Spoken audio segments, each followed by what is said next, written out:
زنا د سره چې کوم دی قرض دی نه که چوي چې زنا قرض دی هغه چې کوم دی غلطه خبره کړې ده. زمونږ په دې معاشره کې یوه خبره ډېره زیاته مشهوره ده چې زنا یو قرض دی. که یو کس زنا وکړي نو یا به د مور نه یا د خور نه یا د لور نه یا د ښځې نه چې کوم دی د قزور وځي. د ده دا سزا چې کوم ده دا به دغه خلکو ته میلاویږي ځکه چې زنا یو قرض دی. خو په دې سره چې کوم د یو وړوکې غوندې سوال د انسانانو ذهن ته راځي چې غلطي ما وکړه یا غلطي یو بل کس وکړه نو زما په ځای باندې بل ته ولې چې کوم دی سزا میلاویږي. زمونږ په پښتو کې یو متل دی چې د خر په ځای ولې کولال داغلی کېږي. غلطي خر وکړي او داغلی کېږي کولال. نو دا چې کوم دی د ډېر خلکو به چې کوم دی په ذهن کې دا سوال او دا زما په دې ذهن کې هم و. خو زه تاسو ته خبر نن کلیر کوم ځکه چې زما ذهن په دې خبره باندې خلاص شوی دی. نو زه غواړم چې ستاسو ذهن هم په دې خبره خلاص کړم. ګوره زنا چې کوم ده دا قرض نه ده. زنا دا د سره قرض ده نه. دا خبره بالکل دروغ ده چې زنا یو قرض ده. نه په قرآن کې د دې خبرې ذکر شته، نه په احادیث مبارکو کې د دې خبرې ذکر شته، او نه د فقهاو په یو کتاب کې چې کوم دی د دې خبرې ذکر شته. البته د امام شافعي صاحب یو قول دا دی چې زنا قرض دی. دا د امام شافعي صاحب یو قول دی چې هغه زموږ د مذهب امام نه دی، هغه بل مذهب امام دی.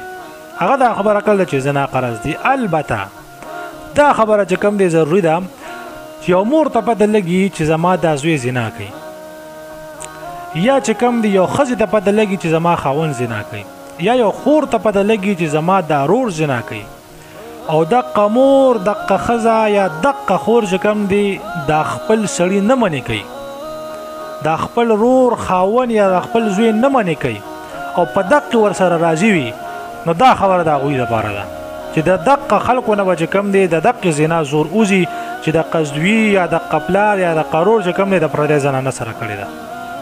خو په احادیثو کې دې ذکر شته نو الله جل شانه به د غزور دقې نه وباسي، ځکه چې تا د بل عزت ته لاس واچو نو الله پاک دومره غیرتي ذات دی چې هغه به ستا عزت هم پرېږدي. هغه چې کوم دی ستا عزت هم دقه رنګې لیلام کوي څنګه چې د هغه عزت تا لیلام کو. دا خبره په دقه ځای کې ده چې زنا یو قرض دی نو دا په دقه ځای کې خبره ده. البته که یو ښځې ته پته چې زما خاوند زناکار دی او هغه یې منې کوي، هغه ورسره جنګ شر کوي، هغه چې کوم دی لانجې ورسره کوي چې دې نه منې شه، یا یو مور ته پته ده چې زما دا زوی زنا کوي او هغه ورسره چې کوم دی جنګ شر کوي، خبرې اترې ورته کوي، بېعزته کوي چې د دې زنا نه منې شه، یا یو خور چې کوم دی خپل ورور ته وایي چې زنا مه کوه، نو بیا چې کوم دی دقه خور دقه لور دقه ښځه دا چې کوم دی د دې نه بری دي. دوی سره به چې کوم دقه رنګې معامله نه کېږي. که دوی په خوشحاله وو بیا به دوی سره هم دقه رنګې معامله کېږي.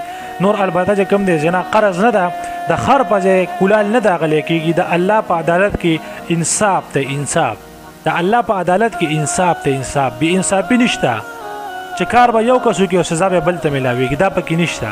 د الله په عدالت کې صرف او صرف انصاف ته او په انصاف باندې او فیصله کېږي. لهذا کم خلک چې دا خبره کوي چې زنا قرض دی نو دا خبره د هغوی غلطه ده. زنا د سره چې کوم دی قرض دی نه.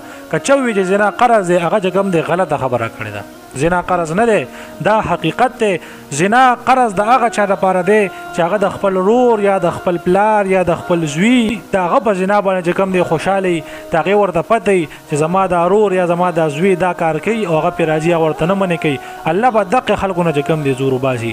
باقي چې کوم دی د دې نه چې کوم دی نور ټولې زنانه بري دي. تاسو ته ما ټوله تفصیلي خبره وکړه.